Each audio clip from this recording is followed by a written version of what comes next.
नमस्कार, खबरों की खबर में आपका बहुत बहुत स्वागत है। मेरा नाम है अंकित त्यागी और शुरुआत करते हैं इस वक्त की और कम से कम पिछले 2-3 दिनों से चर्चा में बनी हुई सबसे बड़ी खबर से। देश की नई संसद जो है वो बनकर तैयार हो चुकी है। अब उसको फाइनल टच दिया जा रहा है। 28 मई को नई संसद का भव्य उद्घाटन की पूरी तैयारी हो चुकी है। प्रधानमंत्री नरेंद्र मोदी नई संसद को देश को समर्पित करेंगे।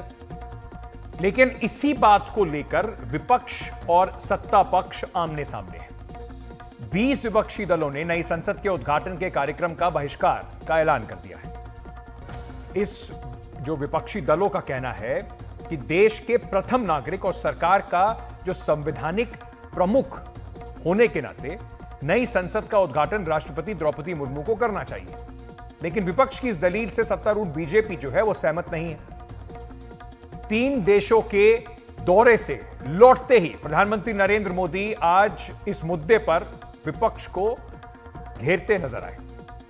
गुरुवार सुबह करीब 6:30 बजे उन्होंने अपने स्वागत में एयरपोर्ट पर भारतीय जनता पार्टी के नेता कार्यकर्ताओं ने एक बड़ा भव्य कार्यक्रम भी रखा था। इस कार्यक्रम में संबोधित करते हुए उन्होंने इशारों में ऑस्ट्रेलिया के विपक्ष की चर्चा करते हुए ऑस्ट्रेलिया में भारतीयों के सम्मान पक्ष और विपक्ष दोनों ने किया, उस पर अपने जो विपक्षी नेता हैं उन पर चुटकी लेते वो नजर आए।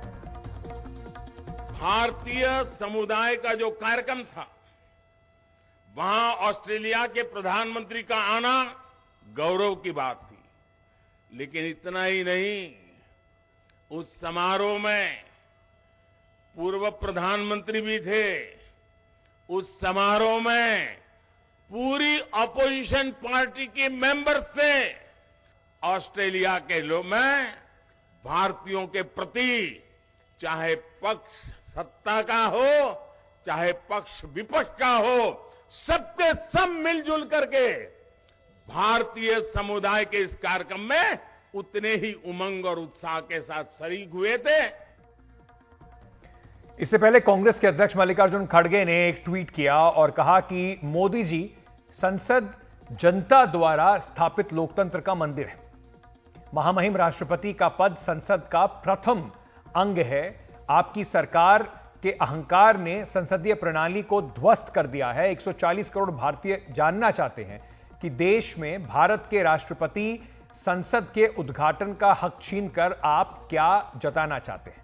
कई विपक्षी दलों के नेता भी जो संसद भवन के जो नया संसद भवन बनकर तैयार हुआ है उसके बहिष्कार में कांग्रेस के साथ खड़े दिखे।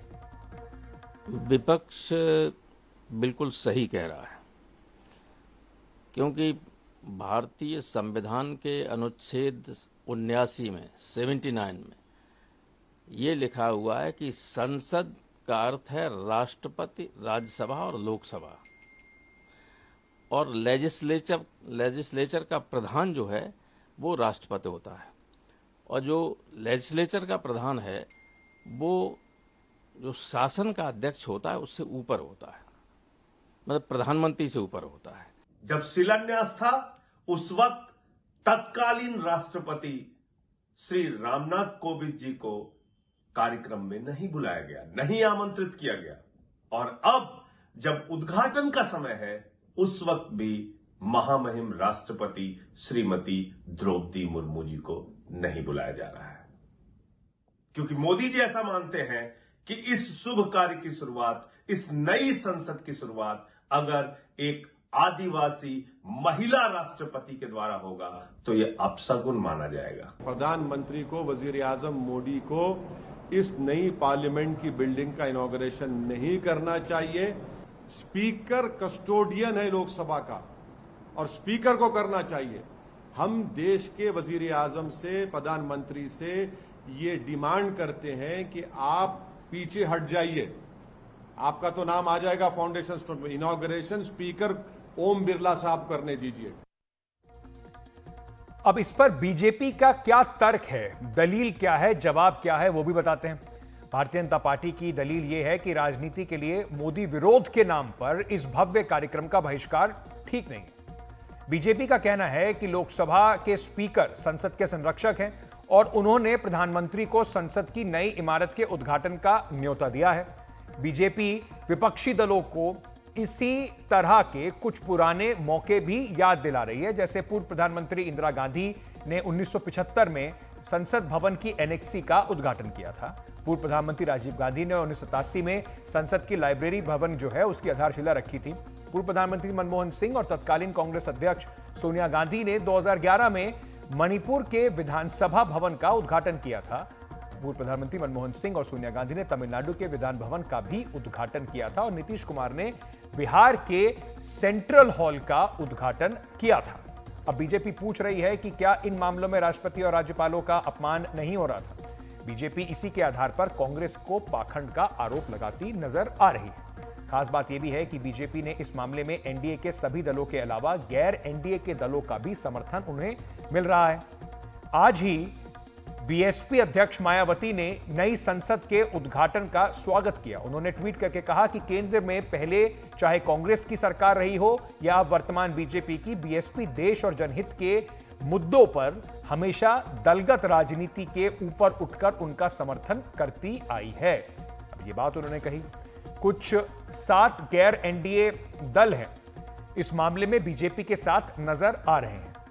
तो अब एनडीए और उसके साथ के दल मिलाकर 25 दल ऐसे हैं जो अभी उद्घाटन जब होगा तो वहां पर नजर आएंगे, जबकि 20 विपक्षी दल इसके विरोध में खड़े हुए आ रहे हैं। तो एक नजर डालते हैं उन गैर एनडीए दलों पर जो सरकार के समर्थन में एक बार फिर खड़े हुए। बीजेडी, नवीन पटनायक साहब की जो पार्टी है वो भी इसमें आएगी।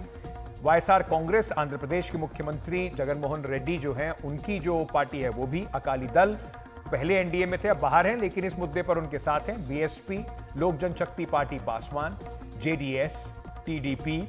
इसके अलावा एनडीए के जो 18 दल हैं जिसमें BJP, Shivsena Shinde, National People's Party, National Democratic Progressive Party, Sikkim Krantikari Morcha, जननायक पार्टी, इनके साथ साथ तमाम जो बाकी पार्टियां इनके साथ हैं वो सब बीजेपी के साथ खड़ी नजर इसमें आएंगी। वहीं जो 20 विपक्षी दल हैं जो विरोध में इकट्ठे खड़े हुए हैं उनके बारे में भी आपको बता देते हैं। कांग्रेस सबसे आगे है, इसके साथ साथ Trinamool Congress, Bodo People's Party, PMK, NCP जो है वो भी साथ में खड़ी दिखाई पड़ेगी।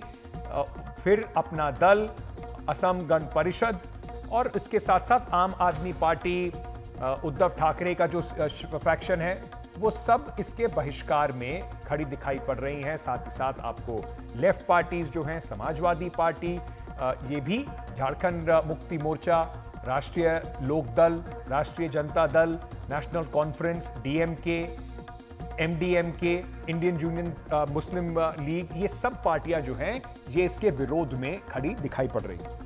क्योंकि पूर्व प्रधानमंत्रियों के बारे में बात हो रही थी तो एक चर्चा जरा छोटी सी इसमें भी कर देते हैं और उसको आपको बताया चलते हैं कि जब नेशनल वॉर मेमोरियल का उद्घाटन किया गया था दिल्ली के अंदर, तो देश की कमांडर इन चीफ के तौर पर राष्ट्रपति हैं, लेकिन उस वक्त भी प्रधानमंत्री नरेंद्र मोदी ने ही उसका उद्घाटन किया था। क्योंकि प्रोटोकॉल के हिसाब से अगर राष्ट्रपति या उपराष्ट्रपति को बुला लिया जाएगा तो प्रधानमंत्री ये काम नहीं कर सकते।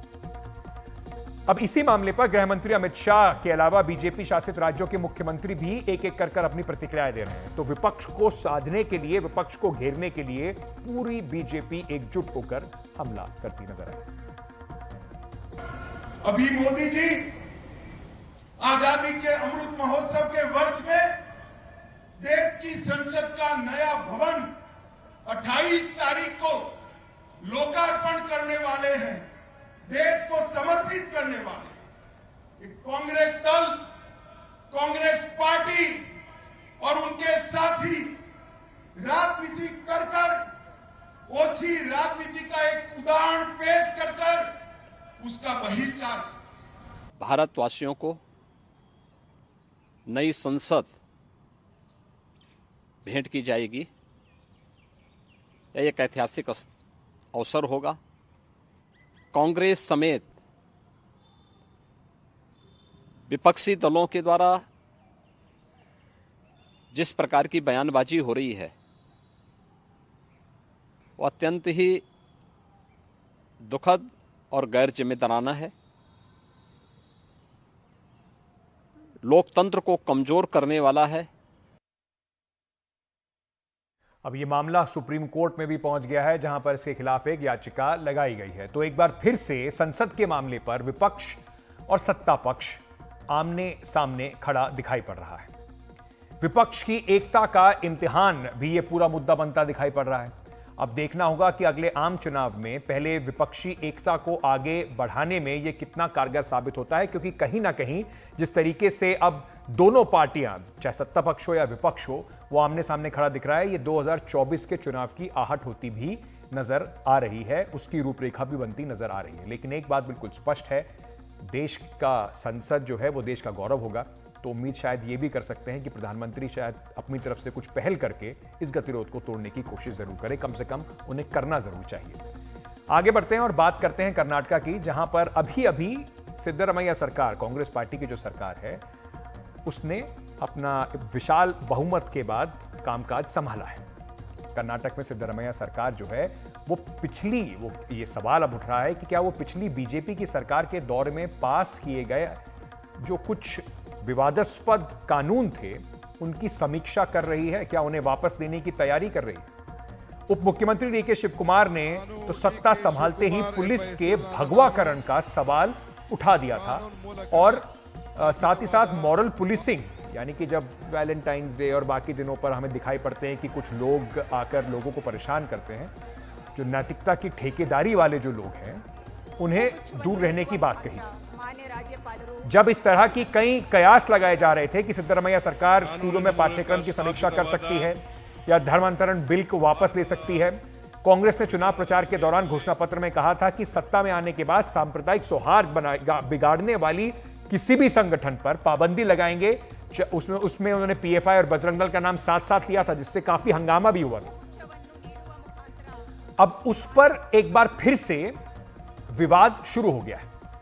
इस मामले में अब कर्नाटक के मंत्री और कांग्रेस अध्यक्ष मल्लिकार्जुन खड़गे के बेटे प्रियांक खड़गे का एक बयान आया, जिसमें उनका कहना है कि उनकी सरकार पिछली सरकारों के सभी नीतिगत मामलों की समीक्षा करेगी। प्रियांक खड़गे इस वक्त एक्सक्लूसिव हमारे साथ जुड़ रहे हैं, उनसे समझने की कोशिश करते हैं कि जो उन्होंने बयान दिया जिससे इतनी जंग छिड़ गई है राजनीति की, सीधा सीधा बीजेपी कह रही है प्रियांक खड़गे जी कि अगर आपको बजरंग दल आरएसएस को बैन करना है तो पहले सोनिया गांधी से पूछ कर आइए कि उनकी इस पर क्या मंशा है, क्योंकि वो बार बार ये बात कह रहे हैं कि आप आरएसएस को, बजरंग दल को बात करने की जो कहने की बात कर रहे हैं उसमें कोई तथ्य नहीं है। देखिए मैडम सोनिया गांधी जी के से क्यों पूछना है, आरएसएस तो उनके मालिक है ना। तो और हमने क्या बोला है कि हमारी सरकार कोई भी संगठन रहने दीजिए या कोई भी व्यक्ति रहने दीजिए जो असंवैधानिक तौर से काम करेगा, जो कानून अपने हाथ में लेगा या कम्युनलिज्म और दहशत का माहौल पैदा करेगा, उन लोगों से हम कानूनी तौर पे निपटेंगे। तो उसमें प्रॉब्लम क्या है बीजेपी की? क्या वो बोल रहे हैं कि हम कानून का पालन ना करें, संविधान का पालन ना करें करके बोल रहे हैं? अगर आरएसएस हो या दूसरा कोई संगठन हो, पीएफआई हो या बजरंग दल हो, अगर वो गैर कानूनी काम करेंगे, अगर वो असंवैधानिक काम करेंगे, तो हम क्या उनका सम्मान करना चाहिए क्या कि उनको कानूनी तौर से निपटाना देना चाहिए? खड़गे जी, आपने कहा कि बिलों की समीक्षा की जाएगी, जो पुराने आदेश हैं उन्हें पलट भी दिया जा सकता है, जिनको आपने रिग्रेसिव यानी कि दकियानूसी बताया। तो कौन से ऐसे बिल हैं जिन पर आप पुनर्विचार करने की बात कर रहे हैं? देखिए, हर जो ऑर्डर हमारे आर्थिक प्रगति में बाधा डाल रहे हैं, हर वो बिल हम री एग्जामिन करेंगे, अगर जरूरत पड़े तो रिजेक्ट भी करेंगे। हमको हमारी आर्थिक व्यवस्था सुधारने के लिए जो भी कदम उठाना पड़ेगा वो करेंगे, चाहे वो एंटी काउ स्लॉटर बिल हो, एंटी कन्वर्जन बिल हो या ईज ऑफ डूइंग बिजनेस के लिए और कुछ करना पड़ेगा वो भी करेंगे, क्योंकि हमको कर्नाटक का आर्थिक परिस्थिति सुधारना है, नंबर 1। नंबर 2, हमारे युवाओं को नौकरी पे लगाना है, नंबर 2। तो ये इस चीज के लिए क्या क्या करना पड़ेगा, चाहे प्रीवियस गवर्नमेंट का जो भी बिल हो, जो भी एग्जीक्यूटिव ऑर्डर हो या गवर्नमेंट ऑर्डर हो, हम उसको विड्रॉ करेंगे। प्रियंक खड़गे, बहुत बहुत शुक्रिया हमारे साथ जुड़ने के लिए। इस पर कांग्रेस की और बीजेपी की जो पुरानी है ध्रुवीकरण और तुष्टीकरण की जो लड़ाई है वो एक बार फिर से देखने को जरूर मिलेगी, कम से कम ऐसे आरोप जरूर लगेंगे। आगे बढ़ते हैं और बात करते हैं मध्य प्रदेश की। मध्य प्रदेश के कुल्लू नेशनल पार्क से आज फिर एक बुरी खबर सामने आई। चीतों के 2 और शावकों ने आज वहां दम तोड़ दिया। इस तरह बीते 3 दिन में 3 शावकों की मौत हो गई है। नामीबिया से आए जो चीते थे उसमें से एक ज्वाला नाम की मादा चीता ने मार्च के आखिरी हफ्ते में 4 शावकों को जन्म दिया था। अब इसके बाद एक के बाद एक 3 चीतों की मौत हो गई, 3 शावकों की मौत हो गई है। इस पूरी घटना के बाद इस प्रोजेक्ट से जुड़े लोगों में जो दुख है वो सामने देखने को मिल रहा है। पहले वो बहुत खुश थे कि 4 शावक जन्मे हैं, उसमें से अब 3 मारे जा चुके हैं। पहले शावक की मौत जो है वो बताया जा रहा है कि वो काफ़ी कमज़ोर था, उसका वज़न काफ़ी कम था, जिसके वजह से वो अपनी माँ का दूध नहीं पी पा रहा था और अंत में कुपोषण के कारण वो मर गया। शुरुआती जांच के बाद ये भी पता चला कि 2 और शावकों की मौत का कारण भी कुपोषण हो सकता है। चीतों की मॉनिटरिंग कर रही टीम के मुताबिक उन्होंने देखा कि 2 शावकों को सांस लेने में मुश्किल हो रही है, उन्हें सांस लेने में मुश्किल का सामना करना पड़ रहा है, बल्कि चौथा जो शावक है वो अपनी मां के आसपास घूम रहा है। स्थिति की गंभीरता को समझते हुए मॉनिटरिंग टीम ने तुरंत जानवरों के विशेषज्ञ डॉक्टरों की मदद ली, लेकिन दोनों शावकों को बचाया नहीं जा सका। वन विभाग ने के मुताबिक पैदा होने के बाद ही चीतों के ये शावक काफी कमजोर लग रहे थे। अब चारों जो चौथे शावक है उसको अस्पताल ले जाया गया है और डॉक्टर उसे अपनी निगरानी में उसकी देखरेख कर रहे हैं। वहीं दक्षिण अफ्रीका में जो चीतों पर काम करने वाले एक्सपर्ट्स हैं, जिसमें वेजेंस वॉन डेर मार्च के मुताबिक चीतों के शावकों की मृत्यु दर जो है वो काफी ज्यादा होती है। इसी वजह से प्रकृति ने चीतों को इस तरह से ढाल दिया है कि वो ज्यादा बच्चों को जन्म दें ताकि कुछ की मौत हो जाए और उनकी जो आबादी है उसके बाद भी स्थिर बनी रहे। उनके मुताबिक चीतों के शावकों में जो मजबूत होते हैं और मां का दूध ठीक तरीके से पी लेते हैं और कमजोर शावक जो होते हैं वो पीछे रह जाते हैं। वो इसे प्रकृति की सर्वाइवल ऑफ द फिटेस्ट यानी कि योग्यतम की बचे रहने के संदर्भ में इसको देखते हैं। इस कमजोर चीते जीन पूल के से जो बाहर हो जाते हैं और सबसे फिट और ताकतवर चीते बचे रहते हैं। तीनों शावकों की मौत से पहले बीते 2 महीनों में 3 अन्य चीतों की अलग अलग वजहों से मौत हो चुकी है।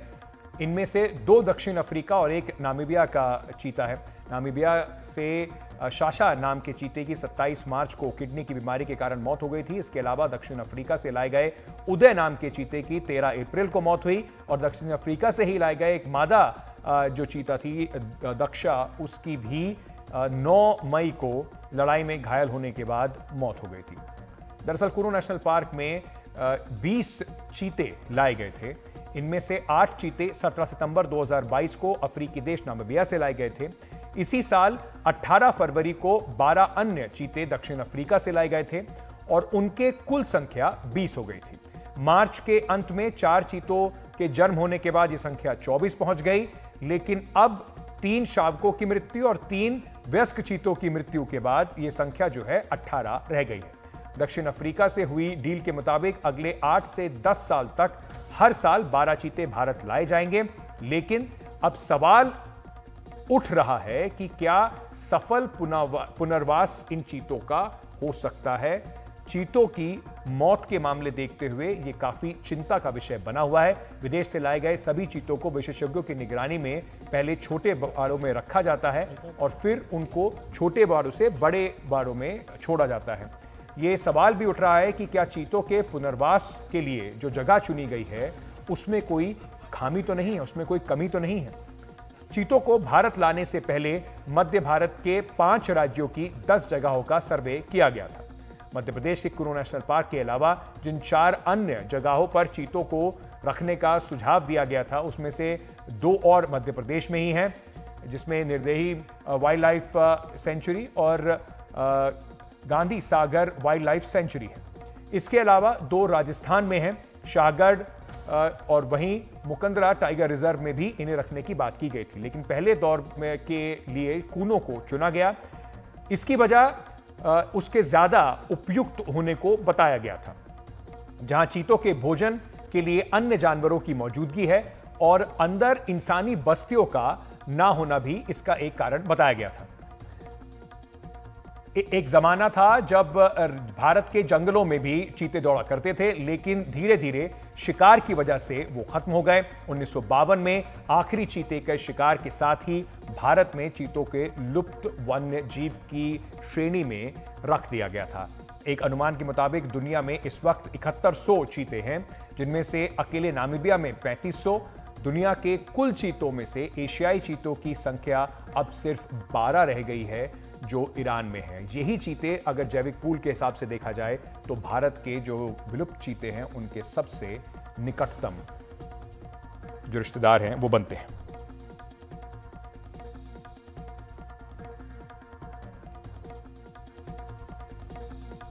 उम्मीद है कि सरकार और विशेषज्ञ इस पर विशेष ध्यान देते हुए अगर इसमें कुछ और अपनी पॉलिसी में चेंज करने की आवश्यकता है, उसे बदलने की आवश्यकता है, तो उस पर ध्यान जरूर देगी, क्योंकि पूरे देश के लिए बड़ी हतोत्साहित करने वाली बात होती है इस तरीके से एक एक चीतों की मौत की खबर सुनना। आज के लिए खबरों की खबर में इतना ही। एनडीटीवी के साथ बने रहिए, खबरों का सिलसिला जारी है।